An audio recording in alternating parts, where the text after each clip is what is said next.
안녕하세요. 사연부자입니다. 오늘도 방문해주신 분들 모두 부자 되시고요. 구독 눌러주시면 매일 오전 오후 세상의 사연으로 여러분께 찾아갑니다. 그럼 사연 바로 시작하겠습니다. 안녕하세요. 저는 결혼한 지 2년 차 되는 30대 후반 여자예요. 저는 중고등학교 교사를 하고 있고 남편은 공무원 일을 하는 맞벌이 부부입니다. 저는 임용고시, 남편은 공무원 시험을 하고 자리를 잡다 보니 조금 늦은 결혼을 했어요. 2년 차니까 남들이 다 신혼부부라고 저희를 부르더라고요. 저희 집안은 여유로운 편은 아니지만 밥 먹고 살 정도는 되는 것 같아요. 부모님이 사업을 하시는데 생각지도 못하게 사업운이 터져서 서울에 40평대 집도 있으시고 노후 자금도 다 준비되어 있으세요. 두 분 다 좋은 분들이라 어렸을 때부터 저에게 회초리 한 번 안 들고 키워주실 만큼 부모님을 존경하면서 살았어요. 반면 남편네는 형편이 저희 집에 비해서 좋은 편은 아니었어요. 오랫동안 공무원 시험 준비를 하다 보니 학원비며 식비에 그동안 남편이 모아놓은 돈을 다 쓴 상태였고 남편네 부모님께는 따로 도움을 못 받은 걸로 알아요. 저도 임용고시 준비할 때 많이 힘들었지만 그래도 부모님께 서포트를 받아서 제가 과외나 학원 아르바이트에서 모아놓은 돈을 매월 적금처럼 부어넣어서 결혼자금으로 쓸 수 있었는데 남편은 그러지 못했어요. 저희는 친구의 남자친구 소개로 만났어요. 남편의 인성이 참 괜찮다고 사람이 무엇보다 진국이라고 얘기를 들었고 늦가기 공무원이었지만 노후는 공무원 퇴직연금으로 보장되어 있어서 저희 친구들 사이에서는 괜찮은 직업군이라고 생각했고 그래서 소개받은 것도 있었어요. 그렇게 남편을 만났고 연애할 때쯤 크게 싸울 일 없이 잘 지냈고 자연스레 결혼 얘기까지 오고 가게 된 거죠. 제가 이렇게 말씀드리는 배경이 저희 결혼할 때 좀 일이 있었어요. 결혼자금 문제로 남편과 얘기했는데 남편이 모아둔 돈 3천에 석사 때 빌렸던 학자금 대출이 1,000만 원 정도 있었어요. 저는 8천만 원 정도 모아놓은 상태였고 그래도 꽤 모았다고 생각했죠. 이렇게 말하면 남들은 왜 굳이 힘들게 결혼하냐고 하는데 저는 남편이 다 저에게 맞춰주고 다정다감하게 잘해주는 사람이라 이 사람이랑 결혼을 해야겠다라고 생각했죠. 부모님께 사정을 다 말씀드리니 별 얘기는 안 하셔서 남편을 집에 초대한 적이 있어요. 장인어른은 어떤 분이셔? 내가 뭘 준비해야 돼? 라고 하는데 우리 부모님은 그런 거 따지는 분은 아니라 괜찮아 라고 했고 저희 집에 들어오더니 와 세상에 이런 집도 있었구나. 너무 깨끗하고 넓은 아파트에 모델하우스 같아 자기야 라고 말하더라고요. 그렇게 식사를 하고 후식을 먹으려는데 엄마가 깜빡했다며 음료를 준비 안 했다고 주스를 얼른 가서 사오라고 하시더라고요. 저는 알겠다라고 하고 밖에 나갔다 들어왔는데 어째 분위기가 조금 어색해졌더라고요. 남편이 어쩔 줄 모르고 있길래 집에서 나와서 물어보니 흰 봉투를 하나 꺼내는 겁니다. 이게 뭔데? 무슨 일 있었어? 라면서 열어보니 봉투에는 작은 편지와 함께 1,000만 원짜리 수표가 3장이 들어있었어요. 우리 예비사위 이렇게 어렵다는 공무원 준비하느라 고생했다. 은영이한테 사정은 다 들었다. 이거 몇 푼 안 되지만 우리 가족으로 와서 고맙다. 둘이 결혼할 때 잘 아껴 써라. 진짜 마음이 쿵 내려앉는 느낌이었어요. 와, 저는 그 흰 봉투를 남편과 같이 집 앞 놀이터에서 열어보는데 진짜 눈시울이 빨개지면서 뭉클함에 눈물이 앞을 가리더라고요. 닭똥 같은 눈물이 뚝뚝 떨어지는데 남편이 말하길 사실 봉투 받은 거 저한테 얘기하지 말고 남편 혼자 집에 가서 보라고 한 거라며 얘기하는데 어떻게 해야 되냐고 어쩔 줄 몰라 했어요. 저도 부모님께 너무 죄송스럽기도 하고 감사한 마음이 교차했는데 그 놀이터에서 한참을 고민하다가 부모님 마음을 받아서 꼭 행복하게 살자고 서로 약속하며 결혼 준비를 했죠. 남편 부모님은 연세가 좀 있으신데 가부장적이셨고 말씀도 많지 않으시고 과묵한 성격이세요. 작은 철물점 도매 가게를 운영하시고 어머님은 카운터를 보시고 아버님과 도련님이 같이 실질적인 운영을 하고 계세요. 경기도권 20평대 아파트에 자가로 살고 계시는데 도련님이 어렸을 때부터 사고를 많이 쳐서 취업도 잘 안 되고 가게를 물려주려고 연세가 있으신데도 가족 가게처럼 운영한다고 들었거든요. 그래서 그런지 가족들 단합은 잘 되고 모임이나 행사 있을 때 잘 모이는 집안 분위기 같았어요. 어머님은 가게를 하셔서 그런지 성격이 좀 억센 편이세요. 필요한 거라던가 할 말은 바로바로 하시는 편이었죠. 처음에 그런 부분 때문에 어머니랑 좀 오해가 있었는데 남편 얘기를 들으니 맞는 것 같아서 몇 번 넘긴 적이 있었어요. 그러던 어느 날 생각지도 못한 사건이 시작됐어요. 시어머님은 카운터를 보고 계시는데 바쁘진 않으신지 평소에 자주 저한테 아침마다 카톡을 보내세요. 시댁 단톡방에 저도 있는데 30분에 한 번씩 자주 메시지를 보내시는 걸 취미처럼 생각하는 듯 싶어요. 아침이 되면 오늘의 명언, 좋은 글귀나 꽃사진, 건강백서라고 해서 뭘 먹으면 건강하게 살 수 있는지 링크나 사진을 자꾸 올리세요. 또 건강상식 올리시고 저녁 땐 간추린 뉴스 올리시는데 중간중간에도 친구분한테 받으신 건지 계속 시댁 단톡방에 올리세요. 이렇게 하루 종일 올리시는데 처음에는 신혼 초니까 네 어머님 감사합니다 라고 대답했어요. 그런데 이게 계속 매일매일 반복되고 쉴 새 없이 카톡이 울리니 저도 일하는 입장에서 좀 당황스러울 때가 있더라고요. 한 번은 교무회의 하는데 저희 시어머니한테 전화가 오는 거예요. 처음에는 받을 수 없어서 지금은 회의 중이라 받을 수 없습니다 라는 문자로 거절했어요. 그랬는데 계속 전화가 와서 어쩔 수 없이 회의 중간에 나가서 몰래 전화를 받았죠. 아이고 세아가 일하느라 바쁘지? 그래도 내가 보낸 글들은 꼭 읽어보고 답장은 해줬으면 좋겠구나 하시더라고요. 저는 너무 당황스러웠어요. 제가 일하는 것도 아실 텐데 그렇게 계속 올리시는 글에 답장을 할 수 없는 건데 일단 노력해보기는 했죠. 저는 좀 답답했지만 처음부터 우리 생각해서 매일같이 글을 올려주시는구나. 어머님도 바쁘실 텐데 올려주시는 거니 웃 어른이니 잘 맞춰드리자 라고 긍정적으로 생각했어요. 남편한테 말 안 했던 건 아니에요. 남편은 엄마가 스마트폰을 처음 사용해서 카톡이란 것도 처음이라 그래. 자기도 예전에 그렇지 않았어? 좀 이해해드려 라고 말하더라고요.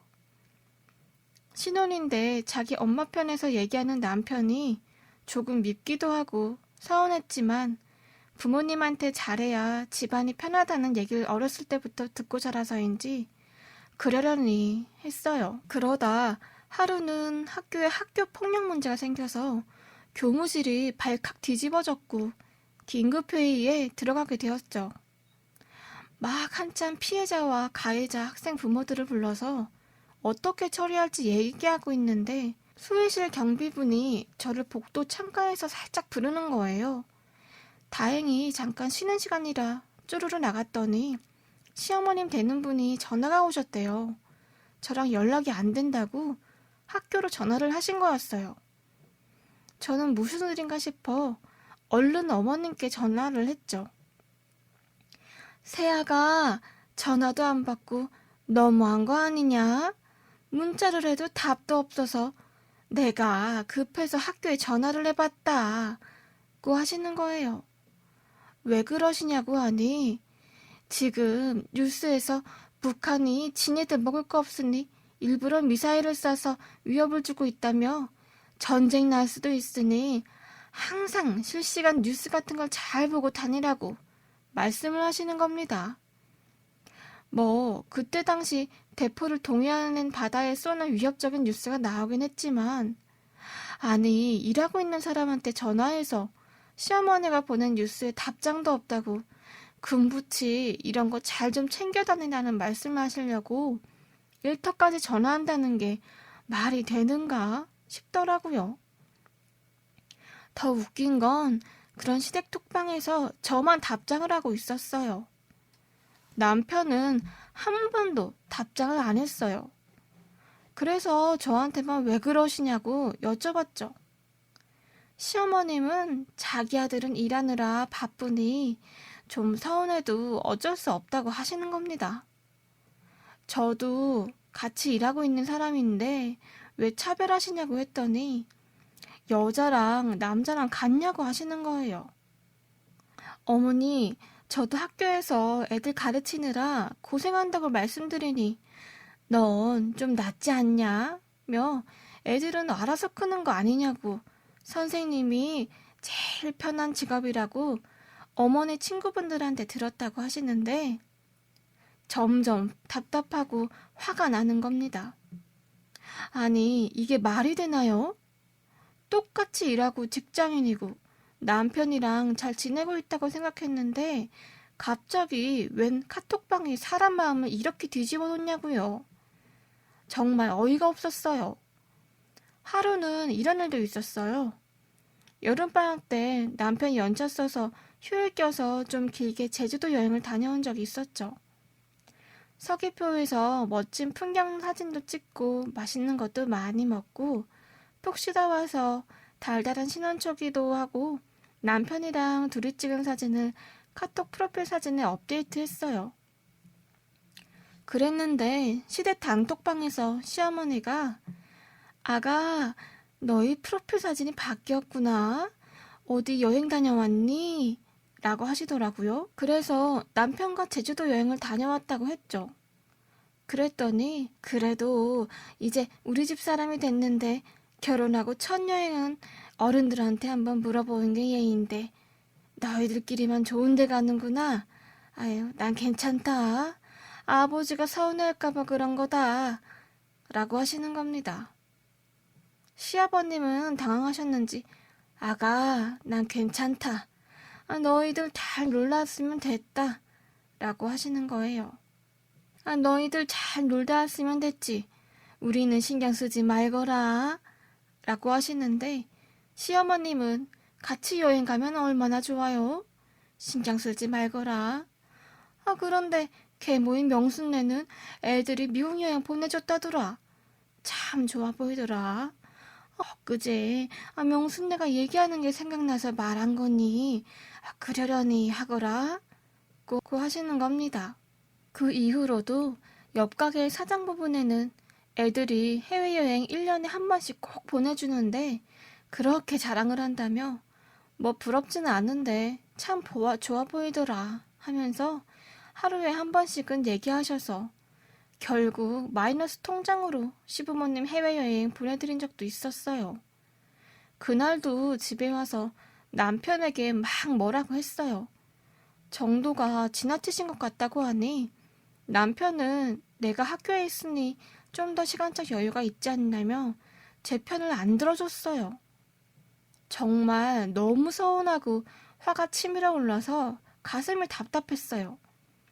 연애 때는 언제나 내 편인 줄 알았던 남편이 시댁 편을 들고 있으니 상황이 당연히 본인이 나서서 중간에서 중재를 해야 되는 건데 제가 노력을 안 했던 것도 아니고 할 만큼은 다 했는데 어머님 카톡 비위를 계속 맞추란요.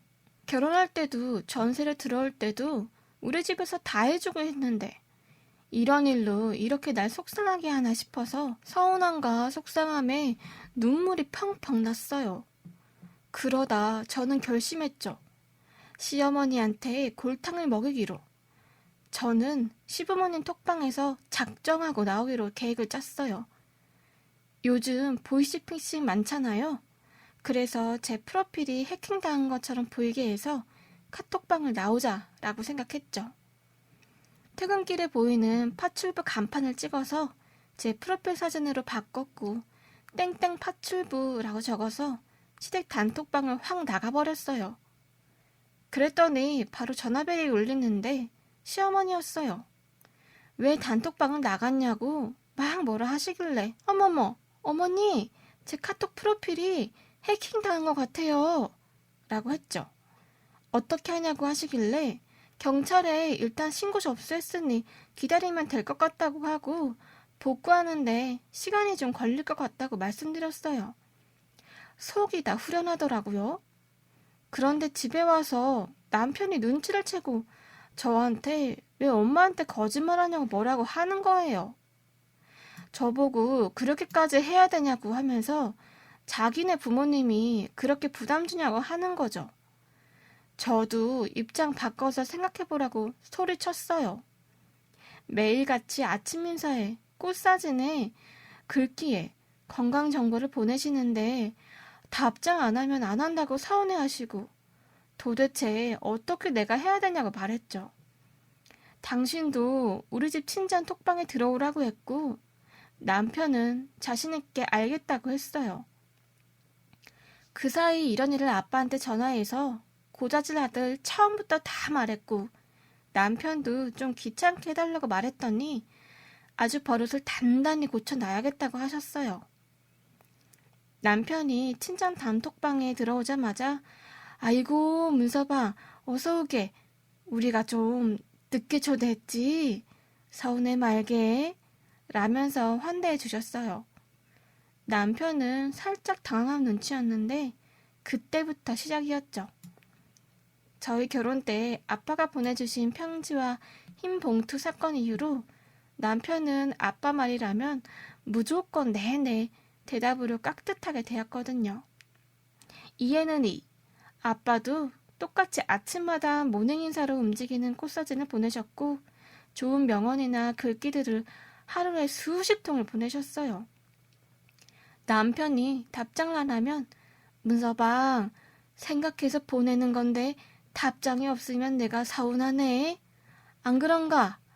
하며 얘기하셨고 아빠가 낚시를 좋아하시는데 새벽별 타실 때마다 일출 사진 찍어서 보내시고 새벽 전화까지 해서 오늘 날이 참 좋은데 낚시배에 한 자리 빈다며 안 오겠는가?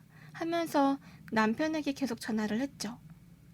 또 낚시한 사진들을 잔뜩 올리시면서 주말마다 남편에게 낚시 가자고 하고 역시 낚시는 문서방이랑 가야 제맛이지 하면서 잡은 고기들 중에 어떤 고기를 보내는 게 나을지 어떤 찌를 쓰면 될지 물어보시는데 하루에도 몇십 통씩 통화와 답장 요구가 왔어요. 잠깐이라도 부재중에 남겨지면 문서방 아무리 바빠도 장인 전화는 받아야 하네. 내가 장인인데 항상 전화를 받아야 되지 않겠는가? 라며 소리를 치셨대요. 그때부터 남편은 휴대폰은 분신처럼 꼭 들고 다녔어요. 답장하려고요. 결국 남편은 아빠와 주말마다 쉬지도 못하고 낚시를 다녔고 남편은 이제야 저한테 미안하다고 자기가 다 잘못했다면서 제발 친정 단톡방에서 자기를 꺼내달라고 싹싹 빌더라고요. 아주 속이 진짜 시원하게 뻥 뚫리는데 얼마나 후련한지. 그 후로 남편이랑 얘기해서 서로 단톡방은 나오기로 했어요. 시어머님께는 카톡이 해킹돼서 복구가 안 된다고 남편이 어머님께 잘 말씀드렸고 프로필을 제 계정으로 하나 더 만들었어요. 아마 지금까지 시어머님 카톡에는 제 계정이 파출부로 뜰 거예요. 그런 줄 알고 계시거든요. 저희 부부에게 생각지도 못한 큰 고비가 왔었는데 이렇게 큰 산을 하나 넘게 되네요. 저처럼 똑같이 한번 해보세요. 시댁 단톡방에서 탈출할 수 있습니다. 그럼 제 사연 들어주셔서 감사합니다.